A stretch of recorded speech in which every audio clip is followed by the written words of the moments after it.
Halo semuanya, pernah kepikiran nggak gimana jadinya kalau sebuah terobosan inovasi bernilai triliunan rupiah malah berujung panjang di meja hijau?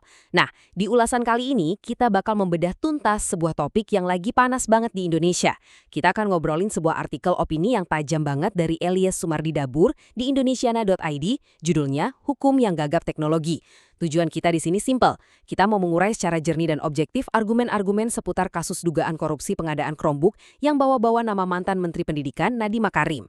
Ingat ya, kita di sini murni membedah isi artikelnya secara netral, tanpa tendensi apapun, biar kita paham akar konflik sebenarnya dari kasus ini.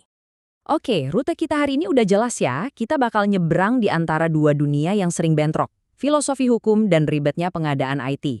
Kita mulai dari bedah kasus pengadaannya, terus masuk ke perdebatan soal kebijakan publik, meluruskan logika perbandingan harga yang dipakai, ngebahas 3 fakta teknis yang krusial, sampai akhirnya ngelihat bahaya jangka panjangnya buat mentalitas birokrasi kita.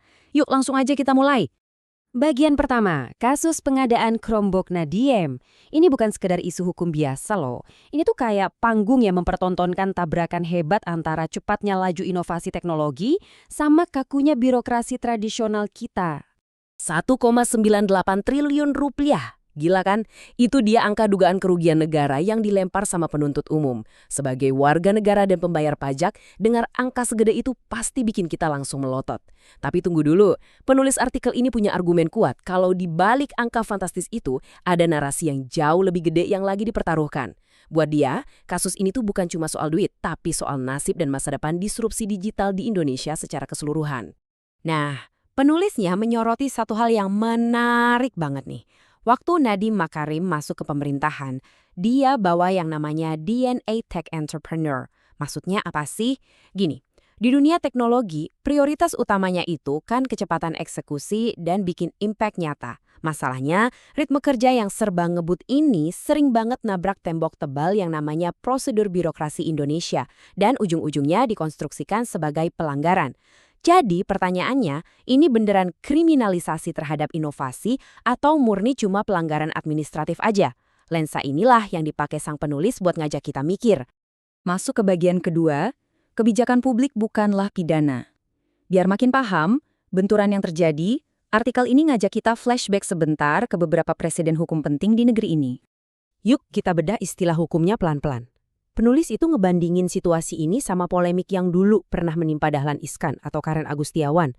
Mereka berdua sempat dipidanakan, tapi akhirnya dibebasin sama Mahkamah Agung berkat doktrin Business Judgment Rule. Intinya, keputusan bisnis yang diambil dengan iktikat baik, walau ujungnya rugi, nggak bisa serta-merta dipidanakan. Nah, berangkat dari situ, penulis berargumen kalau di kasus Chromebook ini, doktrin serupa yaitu Policy Judgment Rule wajib banget ditegakkan. Logikanya, kalau menteri berani ambil diskresi buat ngebut digitalisasi darurat, hukum itu harusnya hadir buat melindungi kebijakan tersebut, bukan malah memidananya. Dan ini dia, jantung pertahanannya, mens rea atau niat jahat. Ini elemen yang fundamental banget. Penulisnya tegas bilang, selama sama sekali nggak ada bukti niat jahat, atau nggak ada tuh yang namanya aliran dana suap ke kantong pribadi, menuduh kebijakan publik sebagai tindak pidana korupsi, itu ibarat memaksakan logika. Buat si penulis, ini sama aja kayak maksa sebuah kealpaan atau salah prosedur biar berubah wujud jadi kejahatan murni yang pelakunya harus masuk penjara. Lanjut ke bagian 3, sesat logika perbandingan harga. Sekarang kita geser dikit dari teori hukum ke tuduhan ekonomi dari kejaksaan, terutama soal isu kemahalan harga atau overpricing. Poin krusialnya di sini adalah perbandingannya yang nggak setara, ibarat ngebandingin apel sama jeruk gitu.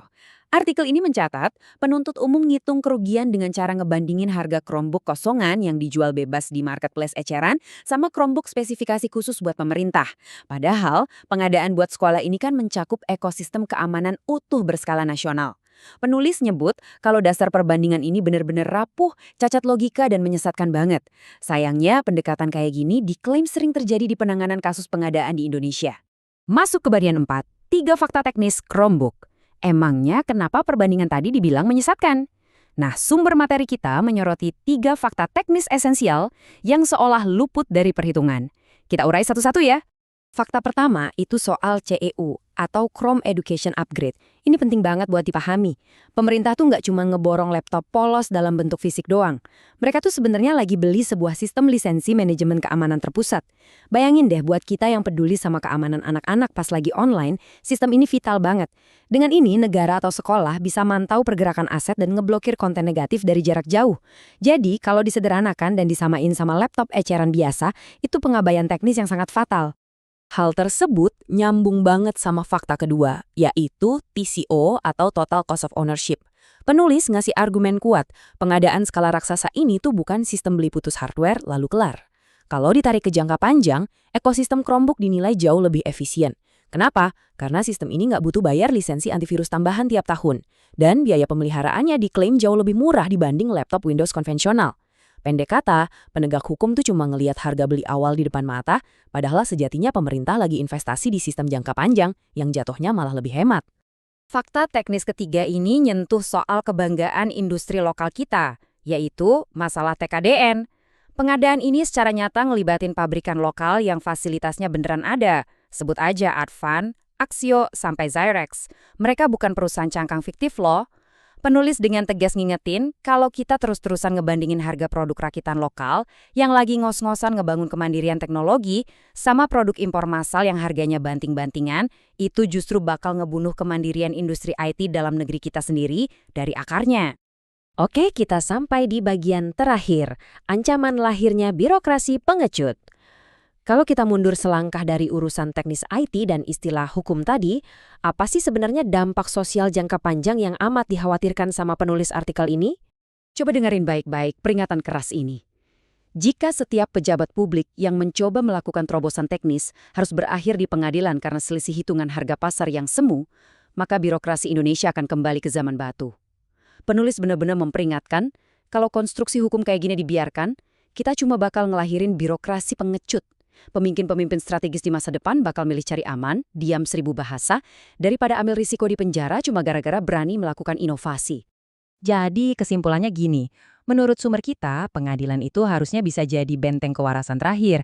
Harus bisa bedain secara tegas mana yang murni kesalahan prosedur pas lagi nyoba berinovasi dan mana niat jahat buat ngerampok duit negara. Menghukum sebuah visi masa depan tanpa ada bukti korupsi untuk memperkaya diri, itu sama aja kayak mukul lonceng kematian buat segala bentuk pembaruan birokrasi di negeri ini. Sebagai penutup ulasan kita kali ini, ada satu pertanyaan provokatif yang dilempar oleh artikel ini buat kita renungin bareng. Apakah kebiasaan menghukum sebuah kesalahan prosedur secara membabi buta pada akhirnya justru akan mematikan nyala api inovasi digital di Indonesia secara permanen? Ini adalah dilema nyata yang direfleksikan oleh Elias Sumardi Dabur, sebuah pengingat buat kita semua tentang gimana harusnya hukum itu mendampingi dan bukan memberangus transisi teknologi bangsanya. Makasih ya udah nyimak ulasan ini, tetaplah kritis dan sampai jumpa di paparan menarik kita selanjutnya.